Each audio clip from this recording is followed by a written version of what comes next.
Mummy जी, परसों मेरी माँ आ रही है। मैं आपका सामान अगर गेस्ट रूम में शिफ्ट कर दूं तो आपको बुरा तो नहीं लगेगा? ये घर तो आपका ही है। माँ तो बस कुछ दिन के लिए ही आ रही है। अगर उसे कोई दिक्कत होगी और मेरे भाई भाभी को पता चला तो मुझे 4 बातें सुनाएंगे। आप क्या कहती है? बबीता अपनी सास आशा जी से कहती है। तो आशा जी मुस्कुराकर बोली, बहू, कोई भी माँ अपनी बेटी की बुराई अपने बेटे बहू से नहीं करती है। इस उम्र में मुझे सुख सुविधा की कोई लालसा नहीं है। ये घर मेरा है, ये तो मैं जानती हूँ। हाँ, तुम्हारी माँ इस घर की मेहमान है, उन्हें कोई दिक्कत नहीं होनी चाहिए। कोई बात नहीं, मेरा सामान गेस्ट रूम में रख दो। तभी बबीता के पति दीपक आए और बोले, माँ का सामान गेस्ट रूम में क्यों शिफ्ट करोगी? माँ का सारा सामान वहां सेट करने से अच्छा है तुम गेस्ट रूम को मम्मी जी के लिए तैयार कर दो। तुम्हें मेहनत भी कम लगेगी और तुम्हारी माँ इस कमरे में रहे या वहां रहे, एक ही बात है। फिर बबीता बोली, मम्मी जी को कोई दिक्कत नहीं है, पर आपको बहुत तकलीफ हो रही है। तो दीपक बोले, मेरी माँ का स्वभाव मैं जानता हूं। अपनी खुशियों को मारकर हर बार समझौता करना, यही तो इन्होंने आज तक किया है, पर मेरे रहते अब यह नहीं होगा। फिर आशा जी बोली, बेटा, ये कैसी बातें कर रहे हो? ये मेरा ही घर है। बहू सही कह रही है, समधन जी को यहाँ कोई तकलीफ नहीं होनी चाहिए। आखिर वो हमारी मेहमान है। बहू, इसकी बातें मत सुनो। कुछ दिन के लिए मेरी जरूरत की सभी चीज है उस रूम में रख दो, मुझे कोई दिक्कत नहीं है। फिर दीपक मुंह बनाकर ऑफिस चला गया। इधर बबीता बड़े ही उत्साह से अपनी माँ के लिए उस कमरे को तैयार कर रही थी और गेस्ट रूम को साफ करने की जिम्मेदारी उसने नौकरों को दे दी। अगले दिन बबीता ने अपनी माँ की पसंद की सभी चीजें बनवाई। दोपहर में बबीता की माँ लता जी आई। अब बबीता की खुशी का ठिकाना नहीं था। हर लड़की अपनी माँ से मिलकर इतनी ही खुश होती है। सबसे मिलने के बाद लता जी बबीता के साथ कमरे में बैठी थी। बबीता ने उनका और अपना खाना कमरे में बुलवा लिया। फिर लता जी बोली, बबीता, तुम्हारी सास ने खाना खा लिया? तो बबीता बोली, माँ, वो ये सब नहीं खाती है। उनके लिए खाना उनके कमरे में भिजवा दिया है। चलिए खाना खाते हैं। कितने दिनों बाद हम दोनों एक साथ खाना खा रहे हैं। शाम को दीपक ऑफिस से आए। आते ही गेस्ट रूम में माँ से मिलने के लिए गए और बोले, माँ, दोपहर की दवाई ली थी? तो आशा जी बोली, अच्छा हुआ बेटा, तुमने याद दिला दिया। मेरे तो ध्यान से ही उतर गया था। दवाइयों का डब्बा न जाने रामू ने कहां रख दिया है, जरा देखो। दीपक ने दवाई का डब्बा ढूंढ के माँ को दवाई दी और बगल के टेबल पर खाना ढका हुआ था। उसे देखकर बोला, माँ, आपने दोपहर में पूरा खाना नहीं खाया, क्यों? तो आशा जी बोली, बेटा, मैं सादा खाना खाती हूँ और आज खाने में मिर्च मसाला था, मुझसे ज्यादा खाया नहीं गया। तुम मेरी छोड़ो, अभी ऑफिस से आए हो, जाओ हाथ मुंह धो लो, फिर रात में हम इकट्ठे बैठकर खाना खाएंगे। रात के खाने पर जब सब इकट्ठा हुए तो लता जी बोली, दामाद जी, आप तो ऑफिस से बहुत लेट आते हैं। इसका मतलब घर की सारी जिम्मेदारी बबीता ने संभाल ली है। फिर दीपक मुस्कुराकर बोले, मम्मी जी, क्या करूं? 2 पैसे कमाने के लिए आज के समय में बहुत मेहनत करनी पड़ती है। बस घर से अगर चैन और सुकून मिलता रहे तो बाहर की परेशानियों को मैं उठा लूंगा। जहां तक बात घर की है, मैंने आपकी बेटी पर ज्यादा जिम्मेदारी नहीं डाली। हर काम के लिए नौकर रखे। बस उम्मीद करता हूं कि वो मेरी माँ को अपना थोड़ा सा कीमती वक्त दे, उनकी दवाइयों और खाने का ध्यान रखे। दीपक की बातें सुनकर बबीता समझ गई। उसने तुरंत अपनी सास को एक रोटी बढ़ाते हुए कहा, मम्मी जी, अब खाना ठीक से नहीं खा रही है, लीजिए ना। फिर दीपक रसोइये से बोला, रामू, तुम्हें पता है माँ मसाले नहीं खाती है, फिर तुमने दोपहर में माँ के लिए सादा खाना क्यों नहीं बनाया? रामू बबीता की तरफ देखने लगा तो बबीता मुस्कुराकर बोली, रामू, तुम जाओ और मम्मी जी के लिए गर्म दूध लेकर आओ। दीपक, आज माँ आई थी तो उनकी पसंद का खाना बनवाया था, और मेरे ध्यान से उतर गया कि मम्मी जी तेल मसाला नहीं खाती है। अब लता जी धीरे से बेटी को बोली, बबीता ये तो गलत बात है। तुमने कहा था तुम्हारी सास को तुमने सादा खाना कमरे में पहुंचा दिया है। ये गलत बात है बेटा। मैं तो 2 दिन बाद चली जाऊंगी। आखिर तुम्हें इनके साथ रहना है। इनका ध्यान रखना तुम्हारी जिम्मेदारी है। ध्यान रखना ऐसी गलती कभी ना हो। खाना खाने के बाद जहां सब अपने कमरे में चले गए, लता जी आशा जी के कमरे में गई और बोली, समधन जी मैं दिन भर बेटी से बातें करती रह गई। आपसे तो 2 बातें भी नहीं हो पाई। और बताइए कैसी है आप? तो आशा जी मुस्कुराकर बोली, बहुत अच्छी हूं। जो औरत बुढ़ापे में अपने बेटे बहू के साथ रहे उसे भला क्या दिक्कत होगी। अगले दिन जब लता जी तैयार हो रही थी तो बबीता ने अपनी साड़ी निकाल कर दी और बोली, माँ ये साड़ी पहनो, ये आप पर बहुत खिलेगी। तो माँ ने बेटी का मन रखने के लिए वो साड़ी पहन ली। दीपक तैयार होकर नाश्ता करने टेबल पर सबके साथ बैठे और बोले, बबीता ध्यान रखना, आज माँ की दवाई छूटनी नहीं चाहिए, वरना उसकी तबीयत बिगड़ जाएगी। फिर तुम्हें ज्यादा मेहनत करनी पड़ेगी।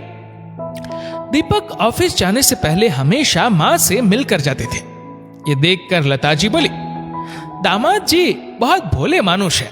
आशा करती हूँ तुम भी अपने आने वाले बच्चों को इनके जैसा ही बनाओगे। फिर बबीता मुस्कुराने लगी और बोली, क्यों मैं अच्छी बेटी नहीं हूं? तो लता जी बोली, तुम अच्छी बेटी हो, बस अच्छी बहू भी बन जाओ तो मेरा जीवन सफल हो जाए। एक तुम्हारा भाई है जो तुम्हारे पिता के जाने के बाद मुझे अपनी जिम्मेदारी और ख्याल खुद रखना पड़ता है। उसे और उसकी पत्नी को बस तुम्हारे पापा के पेंशन से प्यार है, तभी वो मेरे साथ रहता है, वरना कब का घर छोड़कर जा चुका होता। 2 दिन बाद आशा जी को कीर्तन में जाना था तो वो रामू को बोली, रामू मेरे कमरे से मेरी एक लाल साड़ी ला दो। जब रामू गया तो लता जी कमरे में सो रही थी और कमरे का दरवाजा बंद था। जब रामू ने यह बात बताई तो आशा जी बहू के कमरे में गई और उसके अलमारी से एक हल्की सी लाल साड़ी निकाल कर पहन ली। कुछ देर बाद जब आशा जी तैयार होकर निकलने लगी तो बबीता की उन पर नजर पड़ी। वो बोली, मम्मी जी ये तो मेरी साड़ी है। ये साड़ी मैं बुटीक से लेकर आई थी और अभी तक मैंने एक बार ही पहनी है। आप इस बारिश के मौसम में पहनकर बाहर जा रही है? तो आशा जी बोली, बहू मैं तुम्हारी साड़ी नहीं पहनती, पर समधन जी मेरे कमरे में दरवाजा बंद करके सो रही है और तुम दूसरे कमरे में फोन पर बातें कर रही थी और कीर्तन में बहुत सारे लोग आएंगे। अगर मैं घर की साड़ी पहनकर जाऊंगी तो लोग 4 बातें करेंगे और कहेंगे, बेटा कमाता है और माँ ऐसे कपड़े पहनती है। तुम ही बताओ मैं क्या करती? तो बबीता बोली, आप मुझसे कह देती, मैं अपनी कोई पुरानी साड़ी आपको निकाल कर दे देती। अब मुझे इसे ड्राई क्लीन के लिए देना होगा।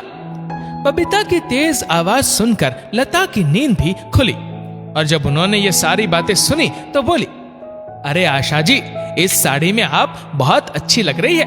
आपने बताया था आपको कीर्तन में जाना है, जाइए जाइए आपको देर हो रही है। लता जी ने बबीता को आंखें दिखाई और इधर आशा जी कीर्तन के लिए चली गई। उनके जाने के बाद वो बोली, अपनी सास से ये बात करने का क्या तरीका है? एक साड़ी क्या उन्होंने तुम्हारी पहन ली? तुमने उन्हें कितना कुछ सुना दिया। तुम भूल रही हो जिस पैसे से ये साड़ी आई है उन पैसों पर तुमसे पहले उनका अधिकार है। तो बबीता बोली, उनका अधिकार कैसे है? फिर मां बोली, पैसा क्या तुम खुद कमाती हो? वो पैसा उनका बेटा कमाकर तुम्हें देता है, तब तुम बुटीक और मॉल में जाकर शॉपिंग करती हो। मुझे तुमसे ऐसी उम्मीद नहीं थी। अब तुम में और तुम्हारी भाभी में क्या अंतर है? आशा करूंगी तुम इस तरह से उनसे कभी बात नहीं करोगी। 2 घंटे बाद आशा जी वापस आई तो लता जी बोली, अरे समधन जी आप बड़ी जल्दी आ गई, कीर्तन खत्म हो गया? तो आशा जी बोली, नहीं वो कीर्तन में नीचे बैठना था, ज्यादातर बैठती तो बहू की साड़ी खराब हो जाती, इसलिए प्रणाम करके चली आई। मैं कपड़े बदल कर आती हूँ, फिर रामू को बोलूंगी ये साड़ी ड्राई क्लीन को दे दे। कुछ देर बाद आशा जी रामू को ड्राई क्लीन भेज रही थी तो बबीता बोली, मम्मी जी, अब जो होना था वो हो गया, मैं खुद इसे ड्राई क्लीन करवा लूंगी, आप रहने दीजिए। फिर आशा जी बोली, बहू, अगर यही साड़ी तुम्हारी माँ पहनती तो क्या तुम्हारा व्यवहार उनके साथ भी ऐसा ही होता? मैंने तो कभी अपने बेटे और तुम में अंतर नहीं किया, पर शायद तुम भूल गई। रात में जब सब खाना खाने बैठे तो लता जी बोली, समधन जी, कल सुबह मैं चली जाऊंगी, तो आज रात हम दोनों एक साथ सोएंगे, पता नहीं फिर कब आपसे मिलना होगा।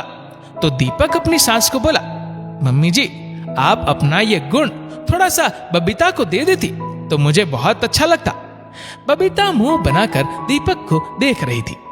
तभी दीपक फिर बोला, अरे माँ, मैं आपको कुछ दिखाना भूल गया, रुको आता हूं। ये देखिए, आज मेरे कंपनी का बहुत बड़ा मुनाफा मेरे द्वारा हुआ, मुझे प्रमोशन और ये चेक मिला है। तो आशा जी बोली, बेटा, ये तुम्हारी मेहनत का फल है, ये बहू को दे दो। तो बबीता मुस्कुराने लगी और दीपक बोला, माँ, मेरी मेहनत के साथ आपकी त्याग और आपकी मेहनत भी जुड़ी है। अगर आपने अपना पसीना बहाकर मुझे इस लायक नहीं बनाया होता तो आज मैं यहां नहीं होता। फिर आशा जी बोली, बेटा, इस उम्र में तुम मेरी इतनी इज्जत, इतना मान रखते हो, मेरे लिए यही बहुत है। इन पैसों पर मेरा नहीं, बहू का अधिकार है। मेरे शौक करने के दिन अब खत्म हुए, इसकी उम्र है अभी सजने संवरने की, और तुम्हारे पैसों पर मुझसे ज्यादा अब उसका अधिकार है। इतना कहकर आशा जी ने वो चेक बबीता के हाथों में दे दिया। लता जी अपनी बेटी की तरफ देख रही थी। बबीता की आंखों में आंसू आ गए। उसने अपनी सास आशा जी से कहा, मम्मी जी, अगर मेरी किसी बात से आपको तकलीफ हुई है तो मुझे माफ कर दीजिए। कोशिश करूंगी कभी अपनी बातों से आपको दुखी ना करूं। आज से जैसे मेरी माँ है वैसे ही आप मेरे लिए है। फिर आशा जी बोली, बहू, याद रखना, तुम्हारी माँ के जाने के बाद भी इस घर में तुम्हारी एक और माँ रहेगी। अगर एक लड़की अपनी सास से माँ जैसा प्यार करती है तो उस सास से खुशनसीब कोई नहीं है। फिर भी सास अगर बहू के साथ बुरा व्यवहार करे तो उसके जैसा बदनसीब भी कोई नहीं है।